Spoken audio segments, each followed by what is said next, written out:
for you this lesson from Unity of the Keys Spiritual Center.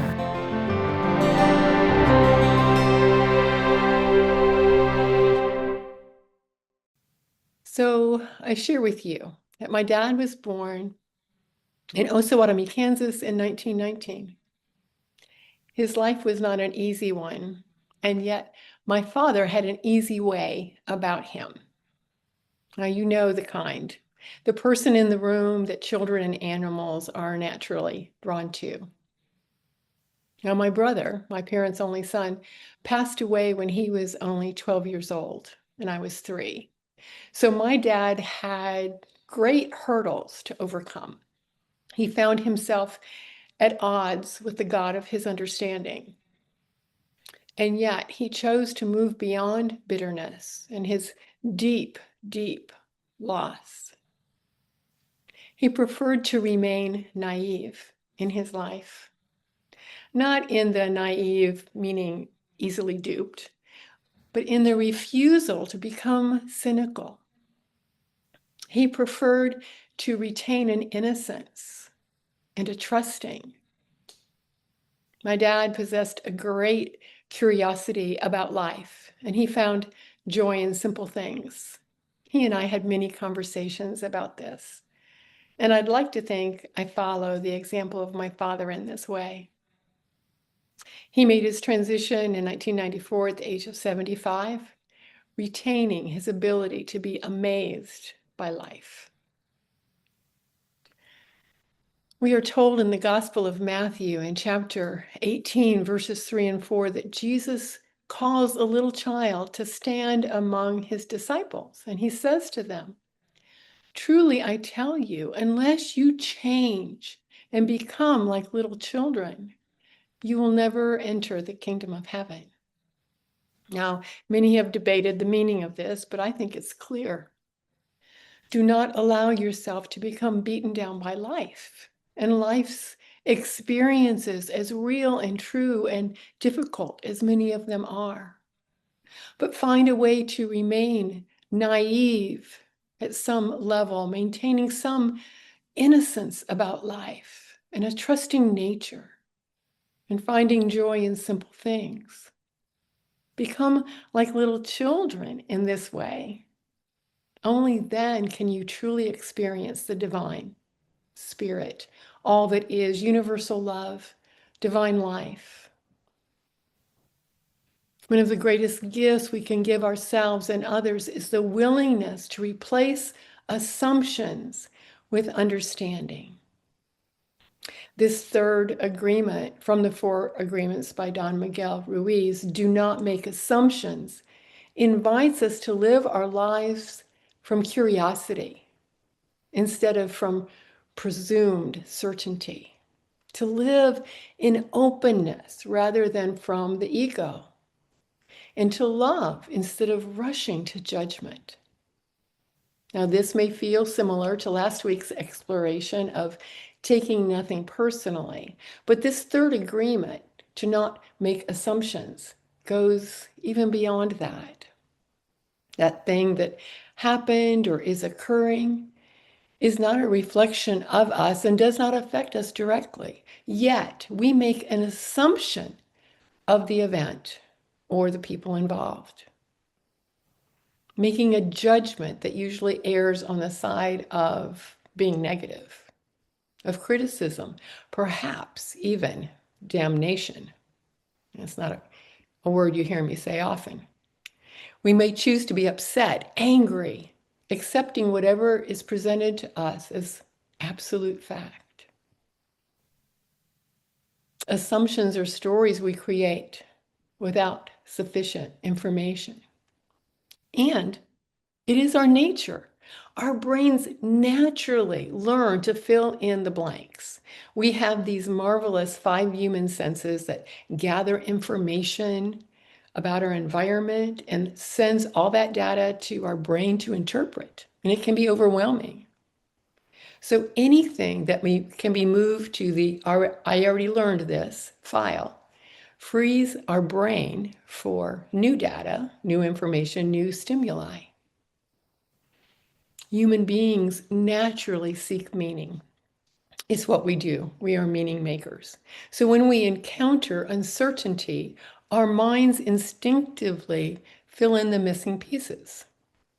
If someone doesn't return a phone call, we may conclude that they're upset with us. If a friend seems distracted during lunch, we may assume we've said something wrong. If a coworker doesn't smile in passing, we may imagine that they dislike us. The remarkable thing is that these conclusions often have little to do with reality. They are, after all, assumptions. And our brain can be hasty in jumping to those decisions, filling in information from our past, coloring our lenses on how we process this new information, often resulting in very faulty assumptions. Now, many of you know that I've been married more than once or twice. My husband, Danny, is the greatest gift next to my children that I've received in my adult life. And I've often felt that I couldn't have met Danny any earlier than I did. And that is because my previous relationship, which ended rather abruptly, was with a gentleman with a shaved head. Danny has a shaved head. I needed some time to recover from that last experience. If I had met Danny much sooner than I did, my brain would have jumped into assumption mode, backed by my ego's protective mode, and encouraged me to run the other way. I'm so glad that didn't happen. We've been together for 17 years. We see this often, even day to day, if we look for it. The mind naturally seeks certainty. When information is missing, our brain fills in the blanks. Unfortunately, those blanks are often filled by fear or gossip, misinformation, or perhaps even wishful thinking. Let's say a restaurant closed in Key West very suddenly. Why? Everyone wants to know why. Well, the lease was too high. They couldn't find enough staff. They were dealing drugs out the back door and they finally got caught. The health department was after them. The owners were divorcing or retiring or moving. It was run by the mafia. All, some, or none of these might be true, but our minds are so determined to fill in the blanks that we don't wait for an explanation. That's our human nature. Uncertainty is uncomfortable in our human nature, so we create comfort by making up a story, however inaccurate that might be. You might remember the tagline for the National Enquirer. That was a publication based purely on gossip. Inquiring minds want to know. It was actually quite a brilliant marketing slogan. Inquiring minds want to know. It attempted to raise the elevation of this rag sheet, indicating that curiosity is natural. And it was also accurate in its description. Inquiring minds do want to know. That part of us that is human.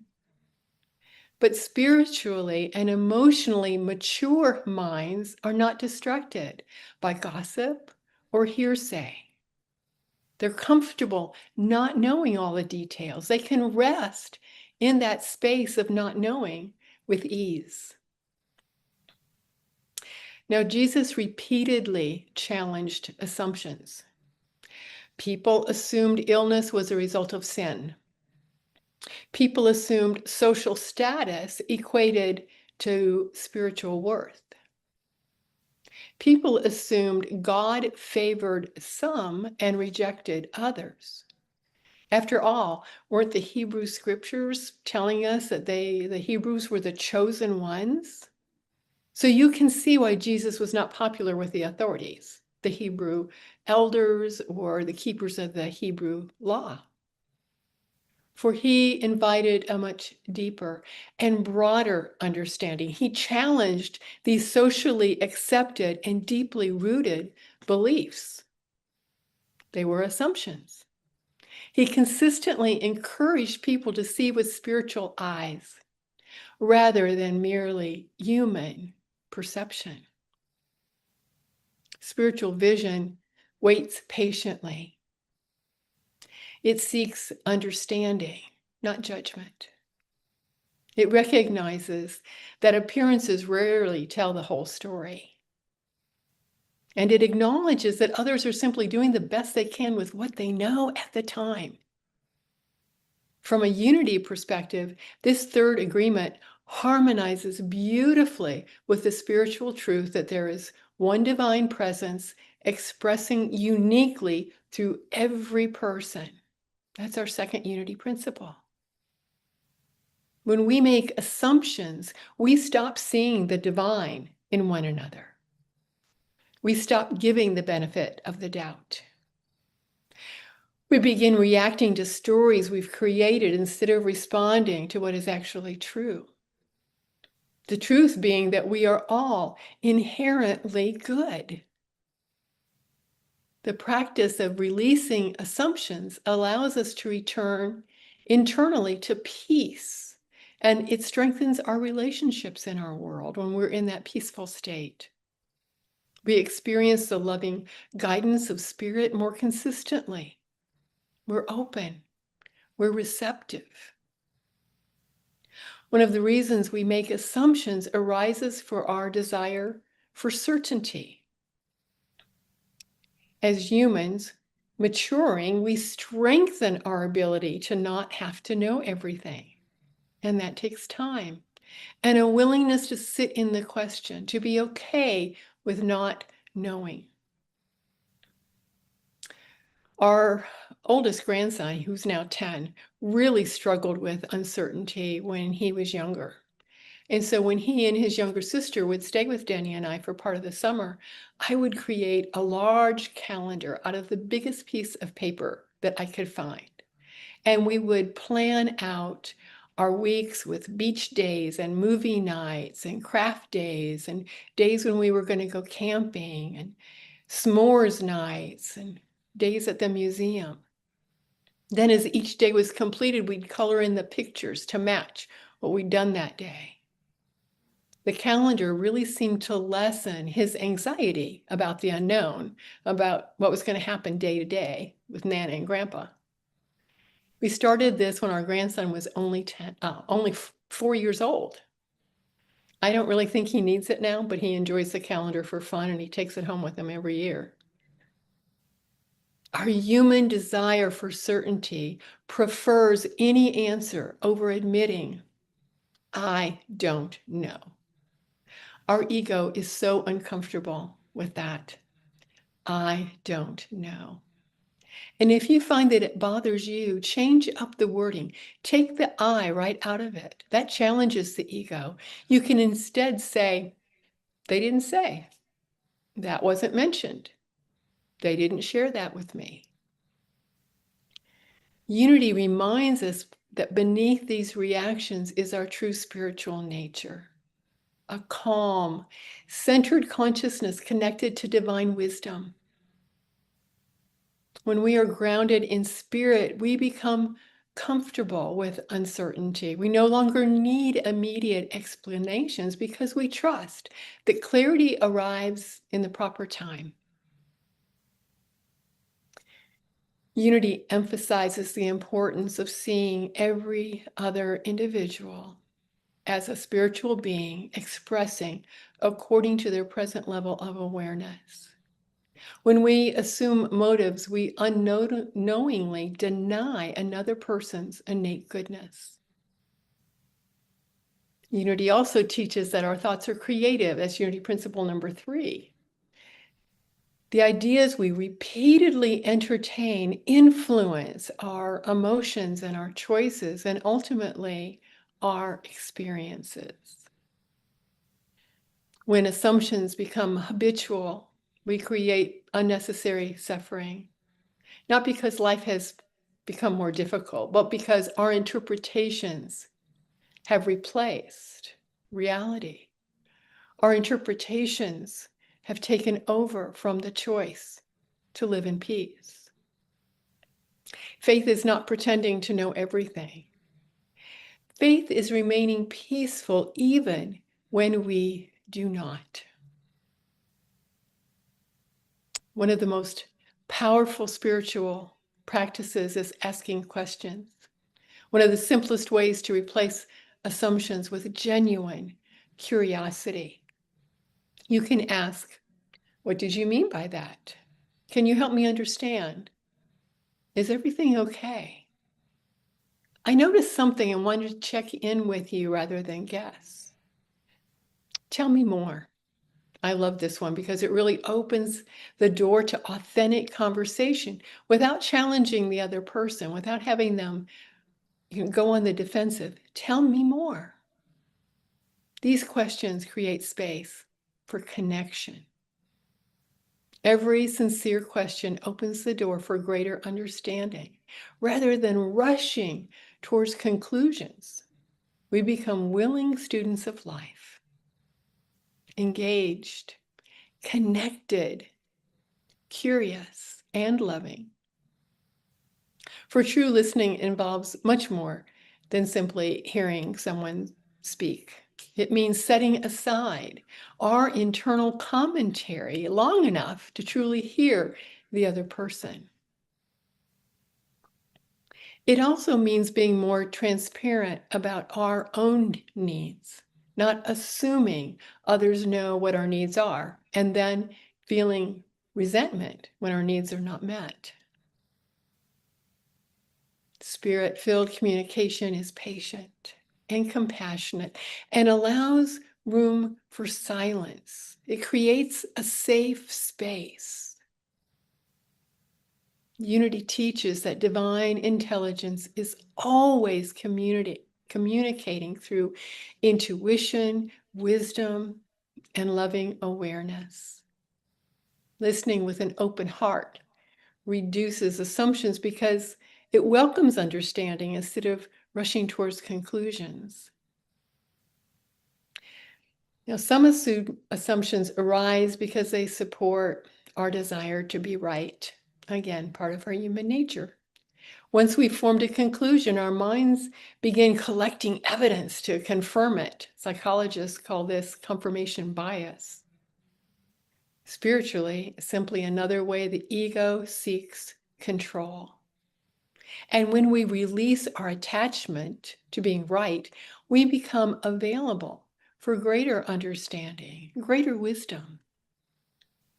Every misunderstanding becomes another opportunity to practice forgiveness, compassion, and love, even towards ourselves. One of the most comforting aspects of what we learn in unity is the assurance that divine spirit, divine wisdom is always available. So when uncertainty arises, we need not rush towards assumptions. Instead, we can pause. We can pause in prayer. We can become still. And we can practice using affirmations. I think Finn has a slide for us. Divine wisdom guides my understanding. I see clearly through the eyes of love. I am willing to know what is true. I do not need to know everything. I live my life in peace. Now let's affirm these together aloud. Divine wisdom guides my understanding. I see clearly through the eyes of love. I am willing to know what is true. I do not need to know everything. I live my life in peace. Thank you, Finn. These affirmations calm the mind and remove the need to make judgments. Now, living this agreement of not making assumptions requires intentional practice. It requires choosing connection over speculation. If it is truly yours to know, and this is an important clarification, if it is truly yours to know, ask respectful questions and listen without interrupting.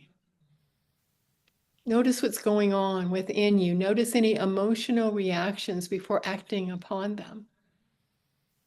And if your emotions feel strong, pray before responding. Assume grace and goodwill whenever possible.